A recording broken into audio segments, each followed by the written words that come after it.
Hello, good morning everyone. Welcome to the future coaching. स्वागत है आपका जीएस की क्लास में, जिसमें हम साइंस पढ़ रहे हैं, केमिस्ट्री पढ़ रहे हैं। और आज की क्लास जो हमारी होगी वो होगी फ्यूल पर। फ्यूल मतलब ईंधन। ठीक है, ईंधन क्या होता है थोड़ी सी हम इसके बारे में बात करेंगे। ईंधन एक एनर्जी का रिसोर्स होता है, एक ऊर्जा का स्रोत होता है। ठीक है, तो ऊर्जा के स्रोत हमारे पास अलग अलग होते हैं। ऊर्जा के स्रोत हमारे पास कुछ नेचुरल हो गए, कुछ आर्टिफिशियल हो गए, कुछ गैसियस फॉर्म में हो गए, कुछ सॉलिड फॉर्म में हो गए, कुछ लिक्विड फॉर्म में हो गए। ठीक है, तो फ्यूल उनमें से ही एक आता है, उसी को आज हम पढ़ेंगे, ईंधन। ईंधन का क्या मतलब होता है, ईंधन की क्या पहचान होती है, फ्यूल की क्या पहचान होती है। जो जलाने पर ऊष्मा यानी कि हीट प्रोड्यूस करेगा और प्लस लाइट प्रोड्यूस करेगा। ठीक है, जल सकता है, आग बना सकता है, ऊष्मा देगा, गर्मी देगा। तो उसको हमने क्या कह दिया, उसको हमने कह दिया कि ये क्या होता है, फ्यूल होता है। ठीक है, अब फ्यूल का जो इस्तेमाल है हम वो कई जगह पर करते हैं। हमें कोई गाड़ी है, हमारे पास कोई भी व्हीकल है, चाहे वो स्कूटर है, चाहे वो हमारे पास कार है, चाहे हमारे पास ट्रक है, तो हम उसमें हम एक फ्यूल डालते हैं। भाई या तो हम उसमें डीजल डालेंगे या हम उसमें पेट्रोल डालेंगे। ठीक है, तो ये क्या करते हैं, ये उस इंजन जो इसके अंदर होता है, हमारा जो वाहन है उसके अंदर जो इंजन होता है, उसमें ये क्या करता रहता है, एनर्जी प्रोड्यूस करता रहता है, उसको देते रहता है एनर्जी। तो एनर्जी की वजह से ही है जो हमारा वाहन है वो क्या होता रहता है, चलता है। राइट, तो इसने क्या किया, हीट प्रोड्यूस की। ठीक है, अब उसमें लाइट प्रोड्यूस नहीं करेगा, लाइट का प्रोड्यूस होगा जब कोई दुर्घटना होगी, आग लग जाए उसमें, चिंगारी निकल जाए। ठीक है, तब उसमें वो क्या करेगा, लाइट प्रोड्यूस करेगा। ठीक है, तो ईंधन का मतलब क्या हुआ, ईंधन की परिभाषा क्या हुई, ईंधन का क्या क्या स्रोत है, कहाँ कहाँ से हम उसको हम प्राप्त कर सकते हैं, वही सारा डिस्कशन होगा अब हमारे इस टॉपिक में। ठीक है, तो साथ साथ पढ़ते चलेंगे, साथ साथ नोट करते चलेंगे आज के हमारे टॉपिक को, जिसका नाम है ईंधन, हिंदी में कहते हैं। ठीक है जी, चलिए सबसे पहले परिभाषा क्या होती है, परिभाषा क्या कहती है फ्यूल की। फ्यूल की परिभाषा ये कहती है कि ऐसे स्रोत, ऐसे स्रोत जो जलाने पर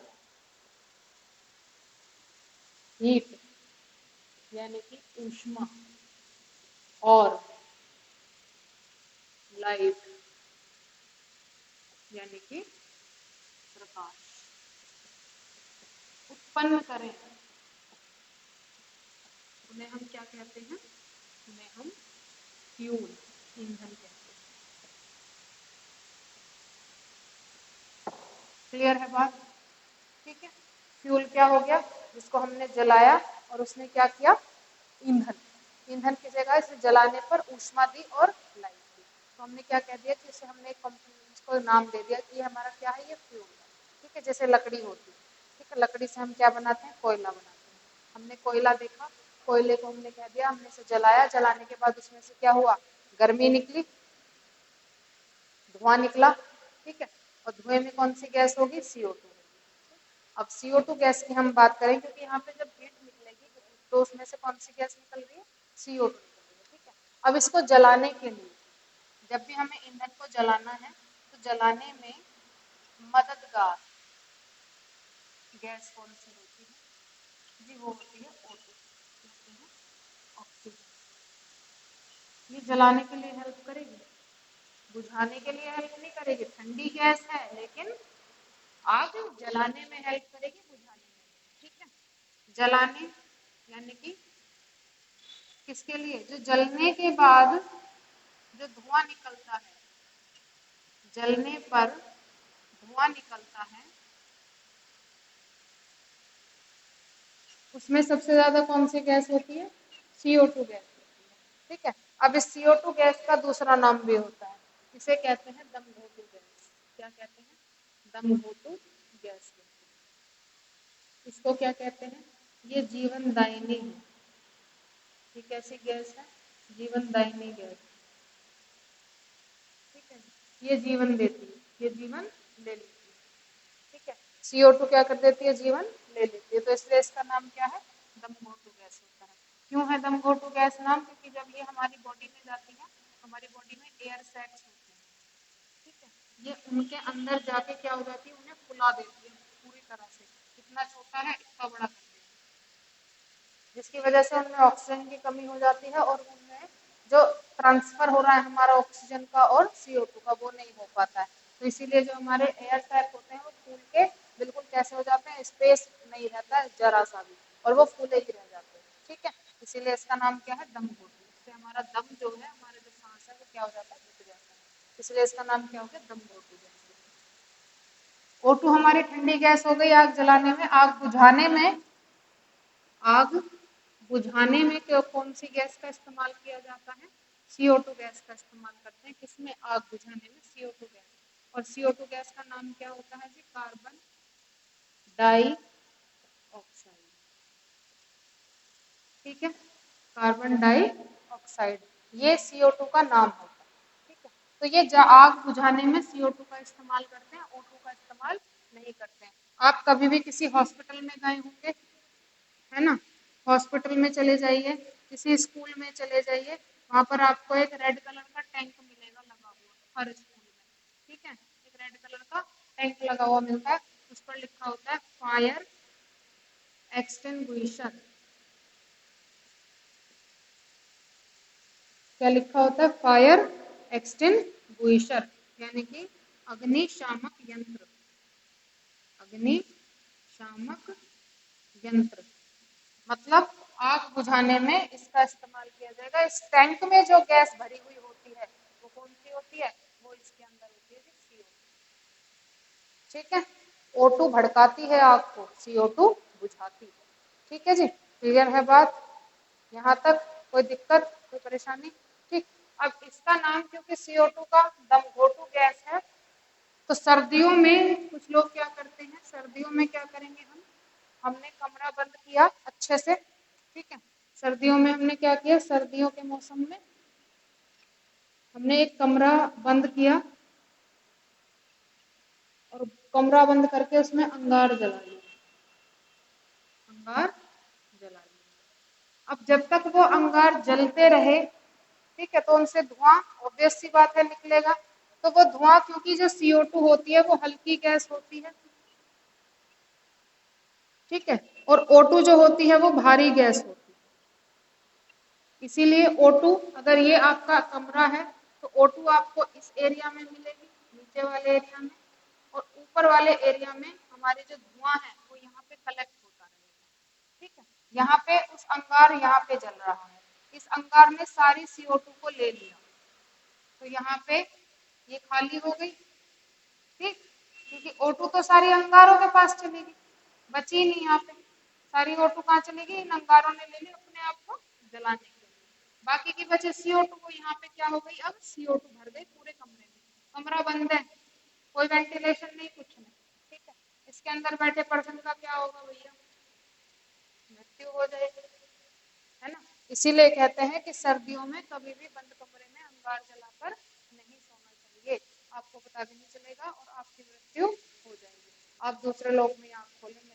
ठीक है, तो इसलिए कभी भी हीटर या अंगार आप जला रहे हैं, जो भी चीजें O2 को खत्म कर रही हैं कमरे में से, और उस कमरे में वेंटिलेशन नहीं है, तो आपको ऐसे कमरों में बचना चाहिए। इस तरह के कमरों में आपको हीटर या अंगार का इस्तेमाल नहीं करना चाहिए, क्योंकि जितनी भी गर्म हवा होती है वो आपकी जल्दी जल्दी ऊपर भरती रहती है और O2 को क्या करती रहती है, खत्म करती रहती है, O2 का कंजप्शन वो करती रहती है।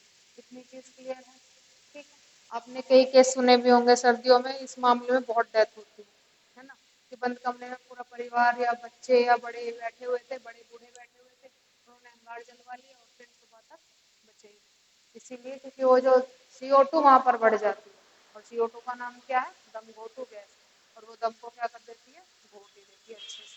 ठीक है, यहाँ तक क्लियर है, कोई दिक्कत कोई परेशानी। ठीक है, इतना नोट कर लेंगे, ये याद रखेंगे, CO2 हल्की गैस होने के कारण, गर्म गैस होने के कारण ऊपर उठती है। ठीक है, गर्म गैस है होने के कारण क्या करती है, ये ऊपर उठती है हमेशा। CO2 भारी गैस है, ठंडी गैस है, ठीक है, तो इसलिए हमेशा ही क्या होती है, नीचे बैठती है, नीचे आती है, नीचे रहती है। ठीक है जी, इतनी चीज क्लियर है, ये नोट कर लेंगे फटाफट, आगे चलते हैं। ठीक है। अब बात करते हैं ईंधन की। ईंधन के हमारे स्रोत क्योंकि अलग अलग हो जाते हैं। ठीक है।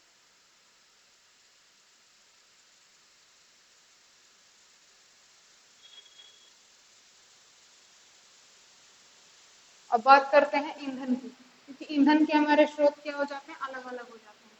तो ईंधन के हमारे कितने स्रोत मिलते हैं, कितने तरह के, 3 प्रकार के स्रोत मिलते हैं। 3 प्रकार के स्रोत मिलते हैं। उसमें हमारा पहला आ जाता है ठोस ईंधन, दूसरा आता है द्रव ईंधन, और तीसरा आता है गैसीय ईंधन। ठीक है। ठोस ईंधन, द्रव ईंधन और गैसीय ईंधन। ठोस तो सभी जानते हैं, ये होगा सॉलिड फ्यूल, इंग्लिश में भी लिख दे रहे हैं साथ साथ। ये होता है लिक्विड फ्यूल, और ये होता है गैसियस फ्यूल। फ्यूल। ठीक है जी।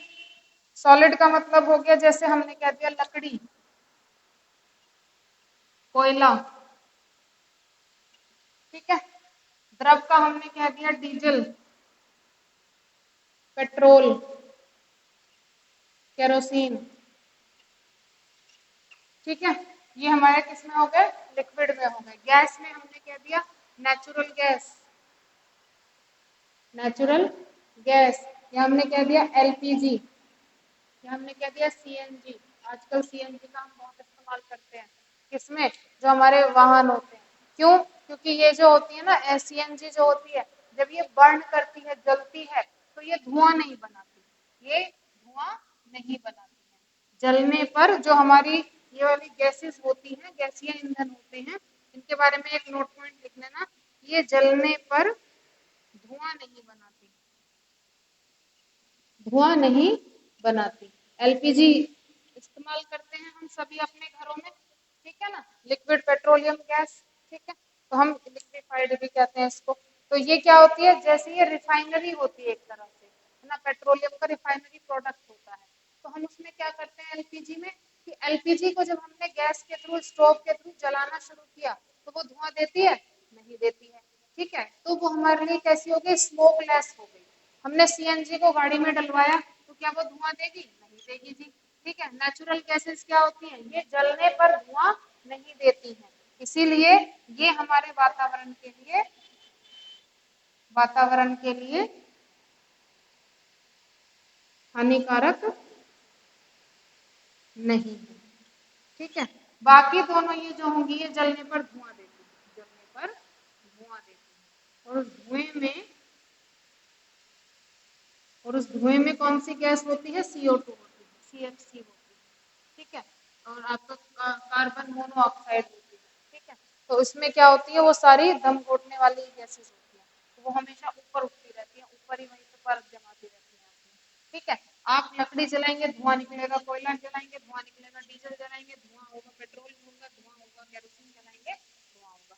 तो ये जो दोनों आपके सॉलिड और लिक्विड होते हैं, ये जलने पर धुआं देते हैं, लेकिन गैसियस ही फ्यूल ऐसा है जो जलने पर धुआं नहीं देता। ठीक है।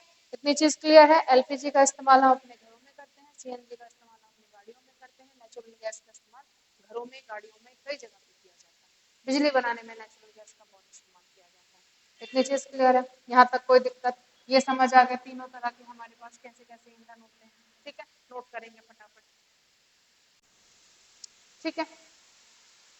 अब आपसे अगर कहा जाए कि गैसीय ईंधन है, तो गैसीय ईंधन में हमने एलपीजी बता दिया, एक वाटर गैस होती है ना, वाटर गैस होती है। नेक्स्ट हमारा आ जाता है, हम इसमें जो इस्तेमाल करते हैं, एलपीजी इस्तेमाल किया हमने, सीएनजी इस्तेमाल किया हमने। ठीक है। और कौन सी आ जाती है इसमें, जैसे हम कहते हैं कि कोल गैस है ना, हम कहते हैं गोबर गैस है, गोबर गैस। ठीक है। एक होता है डायरेक्टली गोबर के कंडे बनाइए, उनको जलाइए, तो वो धुआं देते हैं। गोबर गैस क्या होता है, पूरा बायोगैस प्लांट लगाया जाता है।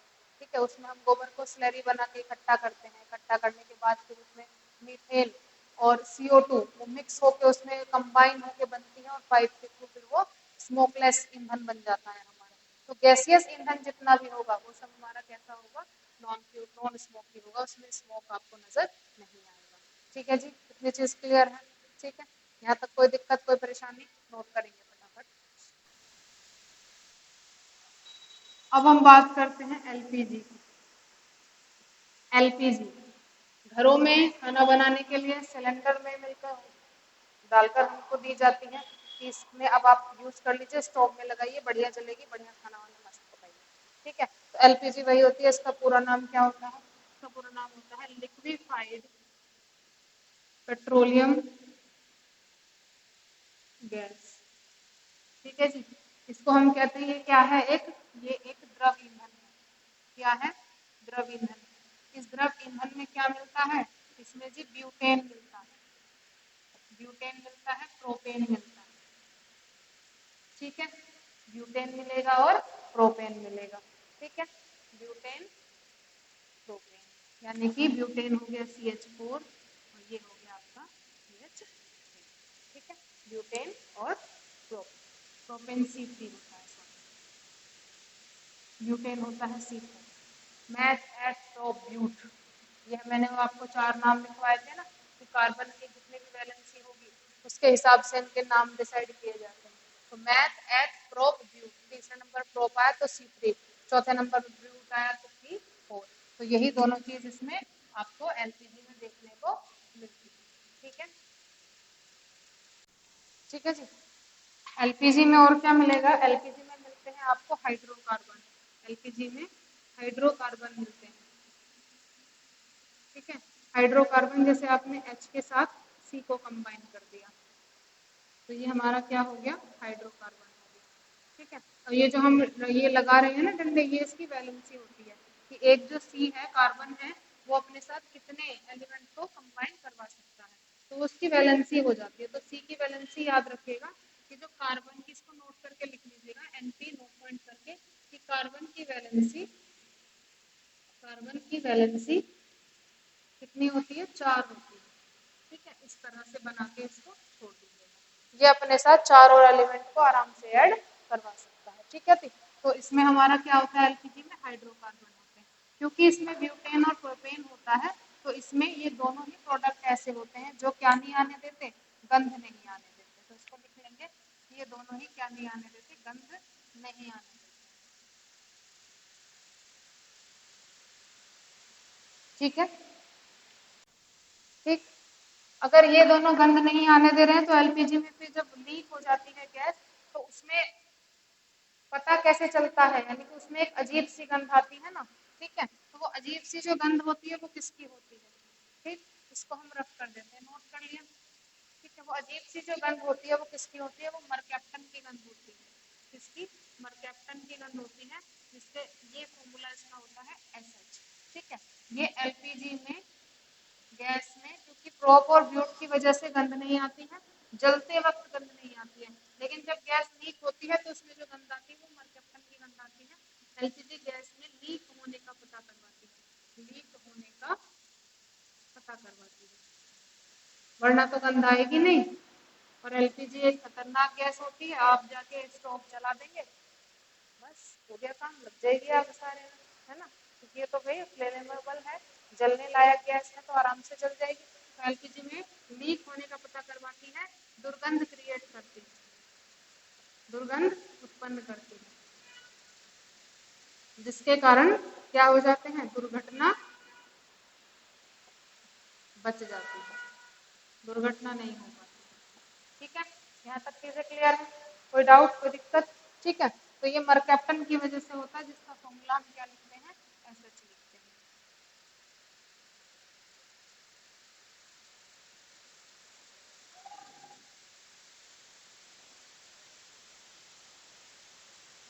ठीक, अब इस मरकैप्टन के साथ दो चीजें हम ऐड करते हैं, इस मरकैप्टन के साथ दो चीजें ऐड करते हैं, एक ऐड करते हैं मिथाइल और एक ऐड करते हैं इथाइल। तो जब मिथाइल यूज किया तो ये मिथाइल मरकैप्टन हो गया, और जब इथाइल ऐड किया तो इथाइल मरकैप्टन हो गया। दोनों का फॉर्मूला हम लिखेंगे, ये होता है CH4SH, ये होता है C2H5SH। ठीक है जी, ये दोनों ही हमारे पास प्रोडक्ट उसमें डाले जाते हैं, जिससे हमको जो गैस की महक होती है, गैस की जो स्मेल होती है उसको हम स्मेल कर पाते हैं और जाके अपना पहले स्टोव बंद करते हैं, फिर उसे रिलीज होने देते हैं, तब ऑन करते हैं, तो इससे हमारी क्या हो जाती है, दुर्घटनाएं बच जाती है। ठीक है, इसके बाद हम पढ़ते हैं सीएनजी। ठीक है, सीएनजी का पूरा नाम होता है कंप्रेस्ड नेचुरल गैस।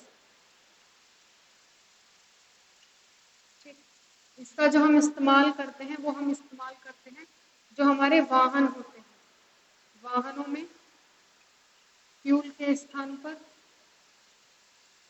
है ना, सीएनजी वाली गाड़ी आपने देखी होंगी, तो वो यही होती है सीएनजी, वो ही डाली जाती है, फ्यूल के स्थान पर इस्तेमाल होता है। ठीक है, ये क्या होती है, ये इको फ्रेंडली गैस है। इको फ्रेंडली मतलब वातावरण को कोई नुकसान नहीं पहुंचाती, कोई नुकसान नहीं। ठीक है जी, और इसका जो हम इस्तेमाल है वो एनर्जी बनाने में करते हैं। ठीक है, मोस्टली यूज होने वाली गैस है, मोस्टली यूजेबल गैस है। ठीक है, स्मोकलेस है, मतलब धुआं रहित गैस है। जैसा कि हमने पहले ही बताया था कि जो हमारे गैसेज होते हैं, गैसीय ईंधन होते हैं, उनमें धुआं नहीं होता, सीएनजी भी उन्हीं में से एक होती है। ठीक है, इसको आप एक बार हम फिर से पूरे को रिवाइज कर लेते हैं। फ्यूल क्या होता है कि जो जलाने पर ऊष्मा दे, एनर्जी दे, लाइट दे। ठीक है, उसको हम क्या कहते हैं, फ्यूल कहते हैं। फ्यूल हमारा कितने प्रकार का, 3 प्रकार का होता है। 3 तरह का फ्यूल हमको मिलता है, सॉलिड, लिक्विड और गैस। सॉलिड फ्यूल कौन कौन सा, जो जलाने पर धुआं देते हैं। लिक्विड फ्यूल जलाने पर धुआं देता है, बस आपका गैसियस फ्लूइड ऐसा होता है जो जलाने पर धुआं नहीं देता है। ठीक है, उन सारे चीजों को हमने पढ़ा, एलपीजी क्या होती है, सीएनजी क्या होती है। ठीक है, बाकी का हम आगे की क्लास में कंटिन्यू करेंगे, तब तक इसको पढ़िए, रिविजन कीजिए। ठीक है, थैंक यू।